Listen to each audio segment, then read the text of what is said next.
ہمیں چاہیے کہ ہم اللہ کے رسول کو اللہ کا رسول سمجھیں اور اللہ تعالیٰ نے مجھے اور آپ کو جو ایک میسج بھیجا ہے اس کو سمجھیں۔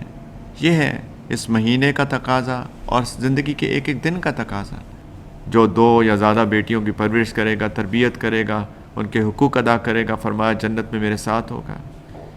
اور اللہ کے رسول صلی اللہ علیہ وسلم نے بھی فرمایا کہ تم میں سے کوئی کامل ایمان والا نہیں ہو سکتا جب تک کہ اس کی محبت سب سے زیادہ میرے لیے نہ ہو جائے، اس کے والدین سے زیادہ، اس کی اولاد سے زیادہ اور سارے لوگوں سے زیادہ۔ نئی بات ڈیجیٹل کی ویڈیوز دیکھنے کے لیے ہمارا چینل سبسکرائب کریں اور بیل آئیکن پر کلک کرنا مت بھولیے گا۔ السلام علیکم ورحمۃ اللہ وبرکاتہ۔ الحمدللہ وکفی وسلام علی عبادہ الذین اصطفی، اما بعد، اعوذ باللہ من الشیطان الرجیم، بسم اللہ الرحمن الرحیم۔ لقد کان لکم فی رسول اللہ اسوۃ حسنہ لمن کان یرجو اللہ والیوم الآخر وذکر اللہ کثیرا۔ اللہم صلی علی سیدنا محمد وعلی آل سیدنا محمد وبارک وسلم۔ ربیع الاول کا مہینہ ہے اور نبی کریم علیہ الصلاۃ والسلام کی پیدائش کا مہینہ ہے۔ یہ مہینہ ہمیں ایک پیغام دیتا ہے، اور یہ پیغام ہے کہ ہم اللہ کے رسول صلی اللہ علیہ وسلم کو اللہ کا رسول سمجھیں، اور وہ رسول جو کہ اللہ تعالیٰ نے میرے اور آپ کی طرف مبعوث فرمائے۔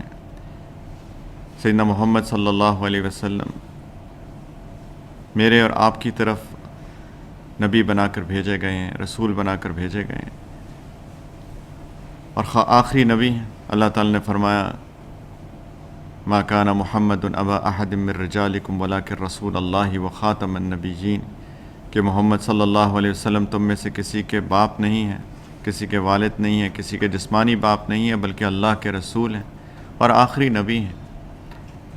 تو قیامت تک آنے والی نسلوں کے لیے، قیامت تک آنے والے لوگوں کے لیے اللہ تعالیٰ نے رسول بھیجے ہیں، اور اللہ نے کے رسول بھیجنے کا مطلب یہ ہے کہ اللہ تعالیٰ نے ان کو ایک اپنے بندے کو چن کر اپنا پیغام میرے اور آپ تک پہنچایا ہے۔ اسی کو رسالت کہتے ہیں، اسی کو میسج کہتے ہیں۔ یہ میسج ایز اے میسنجر آئیں۔ تو ہمیں چاہیے کہ ہم اللہ کے رسول کو اللہ کا رسول سمجھیں اور اللہ تعالیٰ نے مجھے اور آپ کو جو ایک میسج بھیجا ہے اس کو سمجھیں۔ یہ ہے اس مہینے کا تقاضا اور زندگی کے ایک ایک دن کا تقاضا۔ ہم لوگ اللہ کے رسول کو یاد کرنے کے لیے کسی مہینے کے محتاج نہیں ہیں۔ ہم لوگ بحیثیت مسلمان، بحیثیت ایمان والے ہر روز اللہ تعالیٰ کو اور اللہ تعالیٰ کے رسول کو یاد کرتے ہیں۔ تو لیکن اس مہینے کی وساطت سے ایک یاد دہانی ہے، ایک ریمائنڈر ہے کہ ہم اللہ کے رسول کو اللہ کا رسول سمجھیں، اور اللہ تعالیٰ نے جو پیغام بھیجا ہے مجھے اور آپ کو اپنے اس رسول کے ذریعے، اس کو سمجھ کے اس کی اتباع کریں اور اس کی اطاعت کریں۔ اگر دنیا اور آخرت میں کامیابی چاہیے تو اللہ سبحانہ و تعالیٰ نے فرمایا کہ لقد کان لکم فی رسول اللہ اسوۃ حسنہ لمن کان یرجو اللہ والیوم الآخر وذکر اللہ کثیرا، کہ اللہ کے رسول میں تمہارے لیے بہترین نمونہ ہے، ایک اسوہ حسنہ ہے، جو چاہتا ہے کہ قیامت کے دن اس حال میں کھڑا ہو کہ اللہ اس سے راضی ہو۔ تو ہم نبی کریم صلی اللہ علیہ وسلم کی شخصیت کو دیکھیں اور جس طریقے سے انہوں نے زندگی گزاری اس کی ہو بہو اتباع کریں۔ یہ ہے کامیابی کا ذریعہ۔ جس طرح ان کی نماز تھی، جس طرح ان کے روزے تھے، جس طرح ان کا حج تھا، جس طرح ان کی زکوٰۃ تھی، لیکن ہمارا دین، جیسے میں پہلے بھی اسی چینل کی وساطت سے بات کر چکا ہوں، کہ ہمارا دین صرف عبادات تک محدود نہیں ہے، ہمارا دین معاملات، معاشرت اور اخلاقیات بھی ہے۔ تو ہم جب دین کے ان شعبوں کی طرف دیکھتے ہیں تو ہمیں سیکھنے کے لیے اللہ کے رسول کی طرف جانا پڑے گا دوبارہ سے، کیونکہ وہ ہمارے لیے بہترین نمونہ اور رول ماڈل ہیں۔ ان کی معاملات دیکھیں، ان کی معاشرت دیکھیے، ان کی اخلاقیات دیکھیے، کس طریقے سے انہوں نے لوگوں کے ساتھ ڈیل کیا، اپنے گھر میں کیسے رہے، اپنی بیویوں کے ساتھ ان کا حسن سلوک، کس طریقے سے محبت کا اظہار، سیدہ عائشہ رضی اللہ تعالی عنہ کے ساتھ کس طرح وہ کبھی باہر جا کے ریس لگاتے تھے، ان کے ساتھ مسکراتے تھے، ان کے ساتھ قصے کہانیاں سناتے تھے، ان کی دلجوئی کرتے تھے۔ ایک دفعہ مسجد میں کچھ لوگ آئے تلوار بازی کا مظاہرہ کرنے کے لیے، ان کو باقاعدہ اس تلوار بازی کا نظارہ کروایا ان کی دلجوئی کرنے کے لیے۔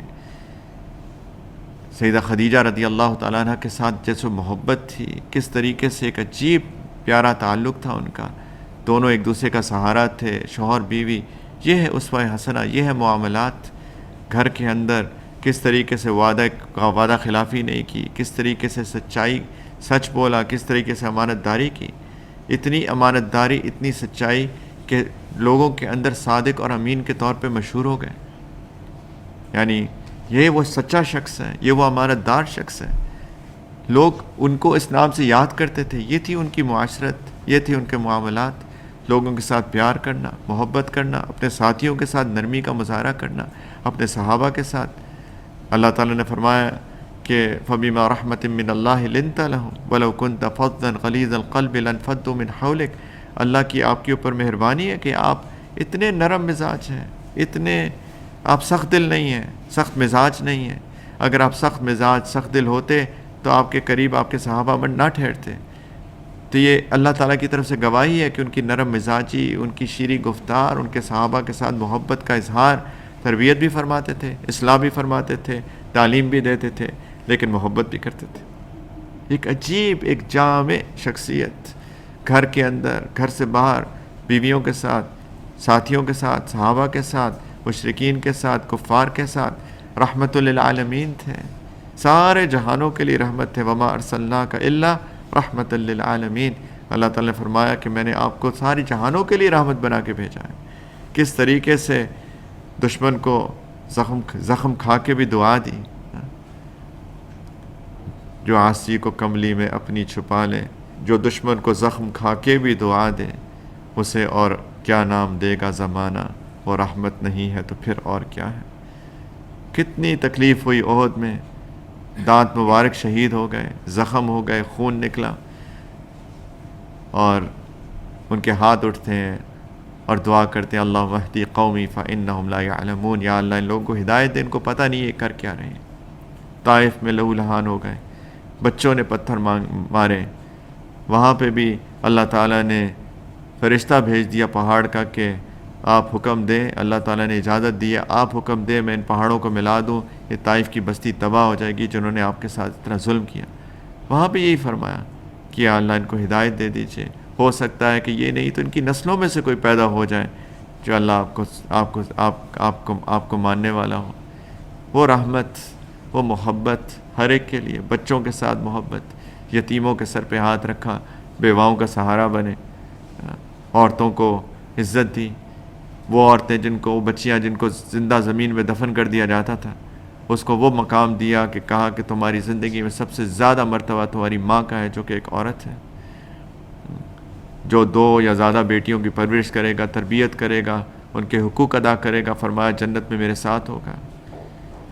بیوی کے بارے میں کہا کہ خیرکم لأہلہ، تم میں سے بہترین مرد وہ ہے جو اپنی بیوی کے ساتھ اچھا ہے. تمہاری اچھائی کا معیار اے مردو تمہاری اپنی بیویوں کے ساتھ اچھائی ہے. وہ عورت کو عزت دی، وہ جانوروں کے حقوق کا خیال کیا. وہ ایک جامع شخصیت، وہ ایک اسوہ حسنہ. ہم اس مہینے کا تقاضا ہے کہ ہم ان کے بارے میں جانیں اور ان سے ان کی اسوہ کو سیکھیں، ان کی اس پیاری اسوہ پہ عمل کریں. وہ ہمارے لیے رول ماڈل ہیں، اور پھر جو بھی ان کی اسوہ پہ عمل کرے گا وہ اللہ کے نزدیک مقبول ہے، اللہ کا محبوب ہے. اللہ تعالیٰ نے قرآن کے اندر فرمایا کہ ایمان کی نشانی یہ ہے کہ اللہ سے شدید محبت. والذین آمنوا اشد حبا للہ. ایمان کا تقاضا ہے اللہ سے شدید محبت ہونا. اور اللہ کے رسول صلی اللہ علیہ وسلم نے بھی فرمایا کہ لا یؤمن احدکم حتی اکون احب الیہ من والدہ ولدہ والناس اجمعین او کما قال، کہ تم میں سے کوئی کامل ایمان والا نہیں ہو سکتا جب تک کہ اس کی محبت سب سے زیادہ میرے لیے نہ ہو جائے، اس کے والدین سے زیادہ، اس کی اولاد سے زیادہ، اور سارے لوگوں سے زیادہ. ایک تقاضا ہے ہم سے کہ ہم اللہ سے محبت کریں، اللہ کے رسول سے محبت کریں.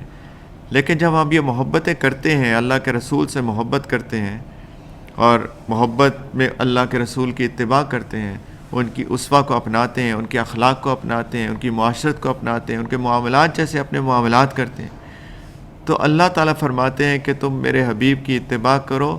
ایک تو تم سے تقاضا یہ ہے کہ تم مجھ سے محبت کرو، لیکن اگر تم میرے حبیب کی اتباع کرو گے، ان کی اسوہ پہ عمل کرو گے، تو میں تم سے محبت کروں گا۔ قل ان کنتم تحبون اللہ فاتبعونی، کہ اے میرے حبیب صلی اللہ علیہ وسلم، اے میرے رسول، اے محمد، آپ لوگوں سے ایک بات فرمائیے کہ اگر تم اللہ سے محبت کرتے ہو تو میری اتباع کرو، یعنی اللہ کے رسول کی اتباع کرو، اور اس کا نتیجہ یہ نکلے گا کہ یحببکم اللہ، کہ اللہ تم سے محبت کریں گے اس کے نتیجے میں۔ اور جو کمیاں کوتاہیاں ہم سب سے ہوتی ہیں، ہم سب ہی کمزور ہیں، جو کمی کوتاہی ہوتی ہے، اللہ تعالیٰ کہتے ہیں کہ میرے حبیب، میرے محبوب، میرے محمد صلی اللہ علیہ وسلم کی محبت سے میں تم سے محبت کروں گا، ان کی اتباع کی وجہ سے میں تم سے محبت کروں گا، وَيَغْفِرْ لَكُمْ ذُنُوبَكُمْ، اور تمہارے گناہوں کو بھی معاف کر دوں گا، تمہاری غلطیوں سے بھی نظر انداز کر دوں گا۔ کتنی بڑی بشارت ہے، اللہ کی محبت ملتی ہے، اللہ کی طرف سے گناہوں کے معافی کا اعلان ملتا ہے، لیکن اس کے لیے صرف پھل جھڑیاں اور آتش بازی اور صرف لائٹنگز کرنے تک محدود نہ کریں اپنے آپ کو۔ اصل محبت کا اظہار یہ ہے کہ ہم کامل اللہ کے رسول صلی اللہ علیہ وسلم کی اتباع کریں، step by step, foot step by foot step, ایک ایک چیز اپنے معاملات میں، اپنی معاشرت میں، اپنے اخلاقیات میں، اپنی عبادات کے اندر اللہ کے رسول صلی اللہ علیہ وسلم کی زندگی کو نمونہ بنائیں، جیسے انہوں نے کیا ویسے کریں، اپنے گھر کی زندگی اچھی کریں، اپنی بیوی بچوں کے ساتھ اچھے سلوک کریں، اپنے ہمسایوں کے ساتھ اچھا سلوک کریں، اپنے ساتھیوں کے ساتھ اچھا سلوک کریں، اپنی زبان کو سچا کریں، ہم بھی صادق بنیں، ہم بھی امانت دار بنیں، ہم بھی امین بنیں، ہم کرپشن نہ کریں، حرام مت کمائیں، ہم وعدہ خلافی نہ کریں، وعدے کے پابند بنیں، ایک کامل انسان بنیں، اور وہ انسانیت اللہ کے رسول صلی اللہ علیہ وسلم کی زندگی کے اندر ہے، اس کی اتباع ہمیں انسان بناتی ہے، اور اللہ کی محبت ملتی ہے، دنیا اور آخرت کی کامیابی ملتی ہے کہ محمد سے وفا تو نے تو ہم تیرے ہیں۔ اقبال نے کہا تھا رحمۃ اللہ علیہ، اللہ کی طرف سے ایک پیغام قرآن و حدیث کا نچوڑ کہ کی محمد سے وفا تو نے تو ہم تیرے ہیں، اے جہاں چیز ہے کیا لوح و قلم تیرے ہیں، پھر دنیا اور آخرت سب تمہاری ہے، تقاضا ایک ہے کہ محمد صلی اللہ علیہ وسلم سے وفا کرنا، کامل اتباع کرنا، پوری کی پوری اتباع کرنا۔ اللہ تعالیٰ ہمیں اس مہینے کی وساطت سے اس پیغام کو سمجھنے کی توفیق عطا فرمائے، کامل محبت ہمیں عطا کریں، اللہ تعالیٰ اپنی بھی نبی کریم علیہ الصلوۃ والسلام کی اور کامل اتباع کی توفیق عطا فرمائے۔ وآخر دعوانا ان الحمد للہ رب العالمین، والسلام علیکم ورحمۃ اللہ وبرکاتہ۔